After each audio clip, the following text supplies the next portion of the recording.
Indonesia adalah negara yang kaya akan keberagaman, bukan hanya budaya, tapi juga agama dan keyakinan.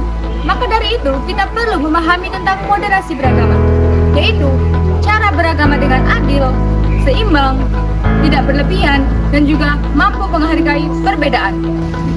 Akhir-akhir ini, muncul sebuah kasus di sekolah, yaitu syarat menjadi ketua OSIS adalah harus beragama Islam. Hal ini memunculkan pro dan kontra, dan pertanyaan besar, apakah ini adil bagi siswa dan siswi yang berbeda agama? Guys, temenku ada yang pengen jadi ketua OSIS nih. Menurutku sih dia juga punya kemampuan sih. Tetapi kan satu syarat jadi ketua OSIS kan harus muslim. Sedangkan dia non muslim. Kenapa ya agama membatasi kesempatan seseorang?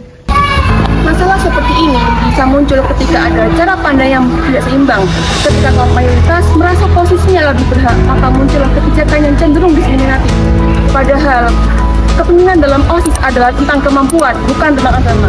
Moderasi beragama mengajarkan kita untuk bersikap adil, menghormati keberagaman, dan menolak ekstremisme, baik ekstrem yang terlalu keras maupun yang terlalu mengabaikan aturan.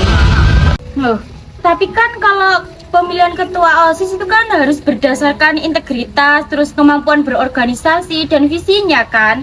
Kenapa kok berdasarkan agama? Kan itu tidak berdasarkan agamanya. Moderasi beragama bukan untuk mengurangi keyakinan kita, tetapi menuntun kita untuk memahami bahwa setiap orang berhak untuk diperlakukan adil.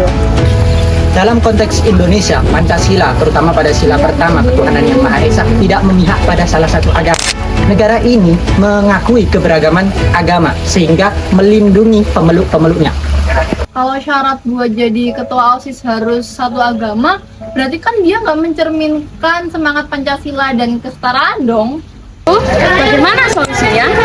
Solusi yang pertama, melakukan peninjauan ulang aturan. Sekolah perlu melakukan peninjauan ulang aturan pada aturan yang bersifat diskriminatif dan memastikan seluruh siswa mendapatkan hak yang sama. Solusi yang kedua, pendidikan toleransi. Para guru dan OSIS mengadakan diskusi lintas agama agar para siswa memahami kewajiban dan kebutuhan masing-masing. Lalu solusi yang ketiga yaitu fokus pada kompetensi.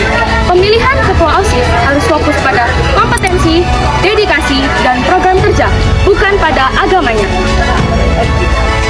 Moderasi beragama tidak hanya sebagai teori, namun sebagai alat yang harus kita laksanakan dalam sekolah, organisasi, dan bermasyarakat. Perbedaan seharusnya bukan untuk membatasi kesempatan seseorang, nggak sih? Harusnya perbedaan itu untuk saling melengkapi satu sama lain. Iya. Dengan saling menghargai, kita bisa menciptakan lingkungan yang adil, rukun, dan harmonis.